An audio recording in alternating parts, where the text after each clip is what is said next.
Hello, everyone, and a very warm welcome to The Sentence BD, your go-to English learning podcast where we discuss real-life topics in simple, natural, and conversational English.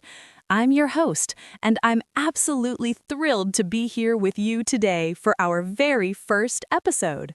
And hello from me as well. I'm so excited to be co-hosting this amazing podcast with my friend here.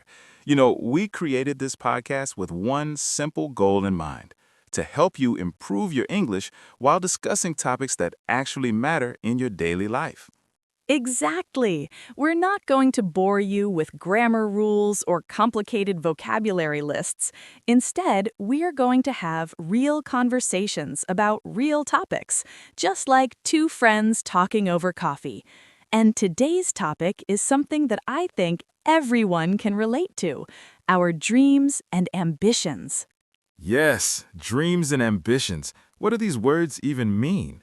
Well, simply put, dreams are the things we hope for in life. Maybe it's a career goal, maybe it's a personal achievement, or maybe it's something you want to experience. And ambitions? Those are the strong desires that drive us to achieve those dreams. Perfect explanation. I was thinking about this topic last night, and I realized that literally every person on this planet has some kind of dream.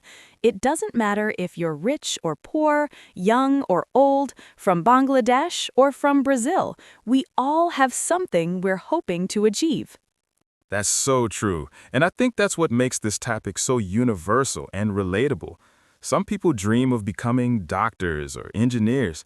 Others dream of starting their own business. Some want to travel the world, learn new skills, or simply provide a better life for their family. Absolutely. And here's something interesting. There's no right or wrong dream. Your dream doesn't have to be impressive to other people. It doesn't have to be about making millions of dollars or becoming famous. If your dream is to have a peaceful life with your loved ones, that's just as valid and important as any other dream. I love that you said that. Society sometimes puts pressure on us to have these big, flashy dreams, but happiness looks different for everyone. So, let me ask you, and I want our listeners to think about this too. What's your biggest dream right now? What's that one thing you really want to achieve? Great question. For me, I have several dreams, but if I had to choose the biggest one, I'd say it's to become a polyglot, someone who speaks multiple languages fluently.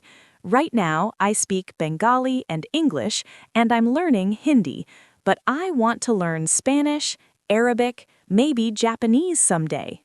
Wow, that's ambitious. Why languages specifically? What draws you to that goal?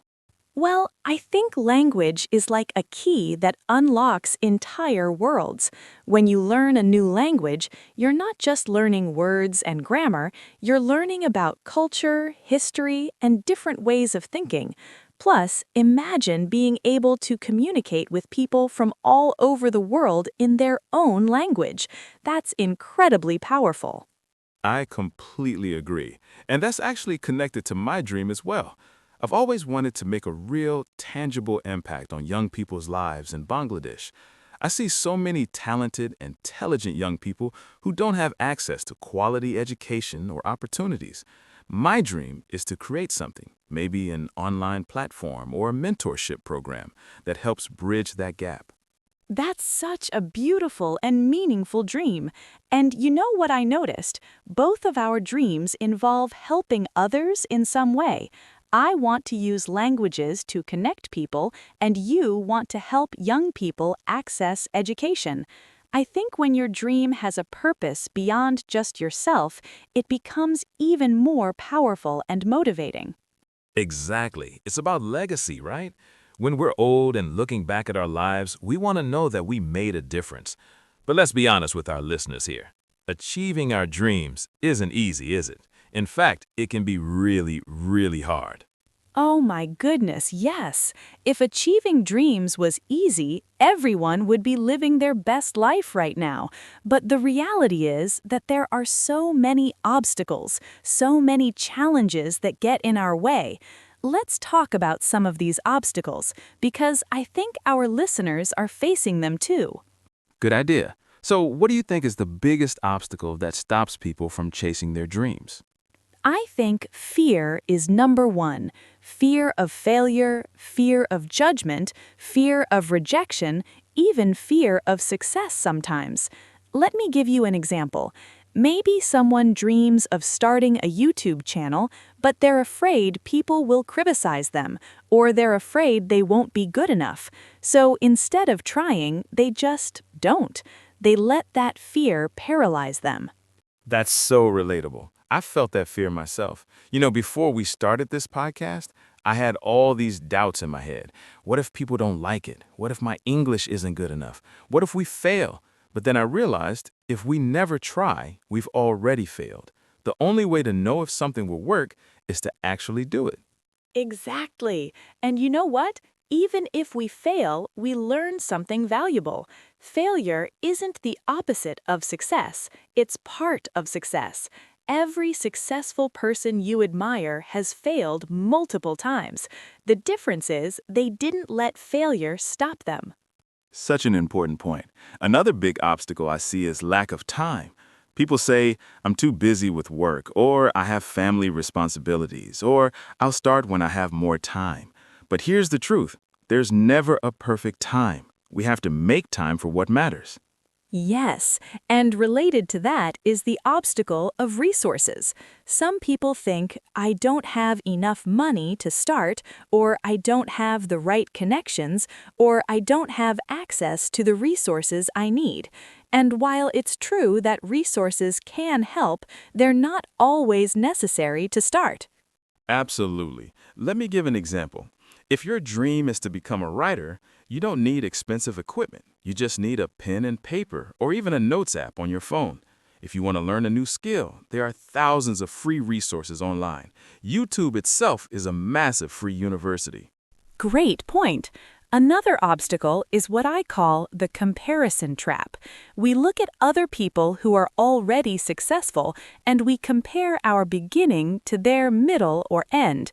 We see someone with 1 million subscribers and think, I could never do that. But we forget that they also started from zero.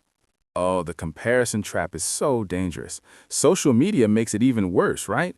Everyone posts their highlight reel, their successes, their achievements, their best moments. Nobody posts about the struggles, the failures, the times they wanted to give up. So we compare our behind the scenes to everyone else's highlight reel, and we feel inadequate. Exactly. And one more obstacle I want to mention is lack of support. Sometimes the people around us, even family and friends, don't understand or support our dreams. They might say things like, that's not practical, or you should get a real job, or stop dreaming and be realistic. That's heartbreaking, but it's so common. People project their own fears and limitations onto us. But here's what I've learned. You can't let other people's doubts become your own doubts. Surround yourself with people who believe in you. And if you can't find those people in your life right now, find them online. There are communities everywhere full of supportive people. Love that advice. Now, let's shift gears a bit. We've talked about obstacles, but let's talk about solutions. What are some practical, actionable steps that our listeners can take today to start working towards their dreams? Okay, so step number 1, and this is crucial. Write down your dream. Make it specific and concrete. Don't just say, I want to be successful. Say exactly what success means to you. For example, I want to start a business selling handmade crafts and earn 50,000 taka per month within 2 years. Yes, specificity is so important. And once you've written down your big dream, step number 2 is to break it down into smaller, manageable goals. A big dream can feel overwhelming, but small goals feel achievable. Using that business example, your smaller goals might be research the market, create 5 sample products, set up a social media page, make your first sale, and so on. Perfect. Step number 3, create a timeline. Give yourself deadlines for these smaller goals. Deadlines create urgency and help you stay on track, but be realistic. Don't set impossible deadlines that would just discourage you. Step number 4, and this one is powerful, share your dream with someone who will support you. Tell a friend, a family member, a mentor. When you verbalize your goals to someone else, it becomes more real. Plus, that person can hold you accountable and encourage you when things get tough. Love it. Step number 5, take action immediately. Not tomorrow, not next week, not when you feel ready, today. Even if it's just one tiny step. If your dream is to write a book, write one paragraph today. If you want to learn a new skill, do 10 push-ups today. Action creates momentum, and momentum creates more action. Such good advice. Step number 6, educate yourself continuously. Read books, watch videos.